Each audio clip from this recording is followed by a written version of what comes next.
Grand Rising, everyone. I'm going to post a video of a gentleman named Austin Bennett of Sacramento, California, and he is trying to recall Senator Dr. Richard Pan. Richard Pan is the guy who's introducing all these tyrannical medical bills. AB262, SB277, SB276, and the guy is taking a lot of kickbacks from pharma, and he needs to be removed. But I want you to watch this video because it has a lot of information on AB262, and this is something that if it gets passed, it'll spread to the rest of the country, so it's vital information. Okay, so the backstory for this first recall of Richard Pan was it was controlled opposition. The lady who ran the recall lost the money, or she claims it was stolen or lost. She hires a private investigator. That goes nowhere. So she hires a campaign finance attorney, and he happens to be the same attorney for Ben Allen, who co-authored SB277 with Richard Pan. You can't make this stuff up. So the first recall of Richard Pan was controlled opposition recall. It failed miserably. The second recall is going to be put through by this guy, Austin Bennett. The wheels are in motion. He already handed off the paperwork to the Secretary of State for approval. So Austin Bennett, who's running the second recall, he has a video. It's about 55 minutes that I'm going to post that I highly recommend you watch because it's going to have a lot of information on AB262, and that is being put through right now as we speak in California. So at the very beginning of this video, Remigio Pereira, one of my friends, a great musician, he's playing at the beginning. It's kind of a cool song. I hope you enjoy it. But yeah, I ran into Austin basically just, I don't know how I found him on YouTube, and then I was like, oh, he's listening to Remigio.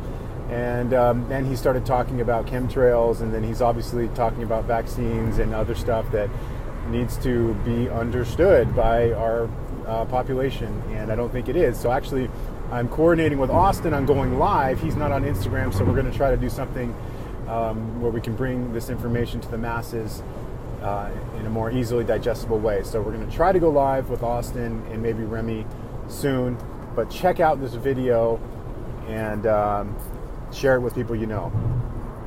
But AB262, I'll summarize it for you.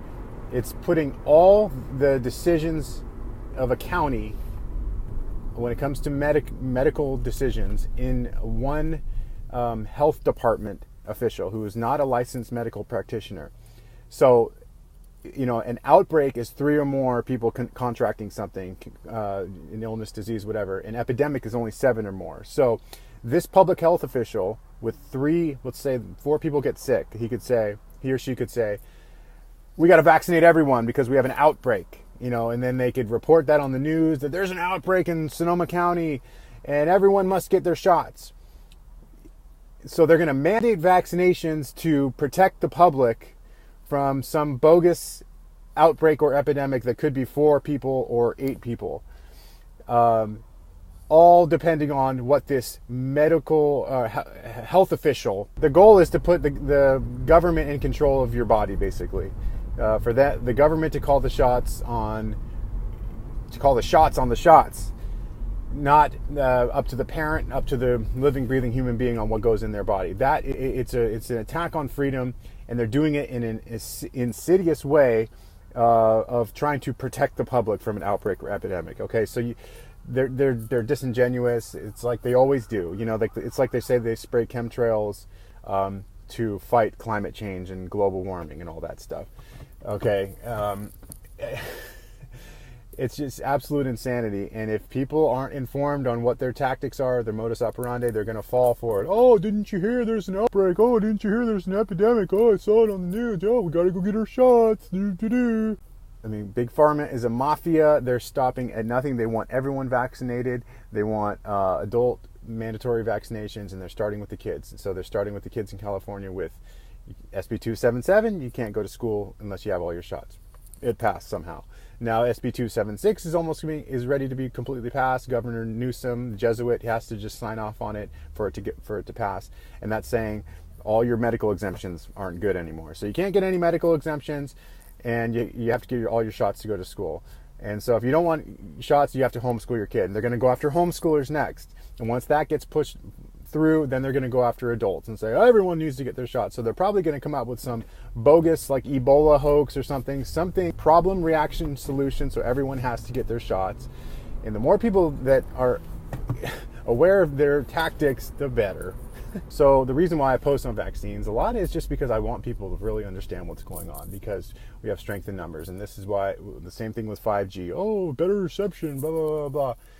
You know, when I made that post in my next door neighborhood forum, there was met with like arrogant ego, cognitive dissonance, and I had to like provide like numerous links. I eventually kind of shut them up with all these links and evidence of like that 4G is already carcinogenic, and it's a fact. And you can't say that rolling out a much higher frequency in 5G is going to be completely harmless. You just cannot say that, or it's necessary, you know. But people will defend anything. People will defend this system, and that's what I'm trying to stop. So the biggest things that I'm going to try to create awareness about is the government, industry, pharma, telecom, trying to take away our privacy, trying to take away our freedoms to our body, and doing it in insidious ways, okay? And I'm also going to do stuff on Orgonite because it's a technology that helps and absolutely helps.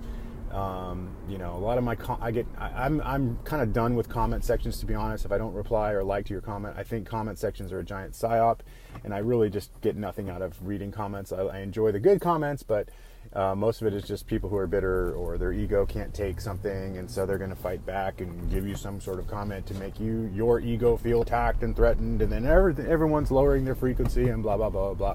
If you want to hit me up, DM me. I'll try to get back to you, and you know what? I post what resonates as necessary for me, and I would recommend everyone take a few days off of social media when you can and just detox. But I get it. It's like we're all addicted to our phones, and we're addicted to the happy chemicals that social media. We want to feel informed, so you know. But take a day or two off every once in a while. It's good for you, and I will try to continue providing the information that I'm getting from my holistic Dr. Kennedy, from other sources, on what's going on, how we can stay protected and informed. There's so much arrogance and ego and hate out there, like a lot of it directed towards me in comment sections and this and that, and it's like it makes me just want to like not post on anything anymore. It's like, oh, fine, if you guys don't want to hear it, if you guys don't want to see anything, time lapses, if you don't want to hear about how I really recommend veganism, if you don't want to hear about organized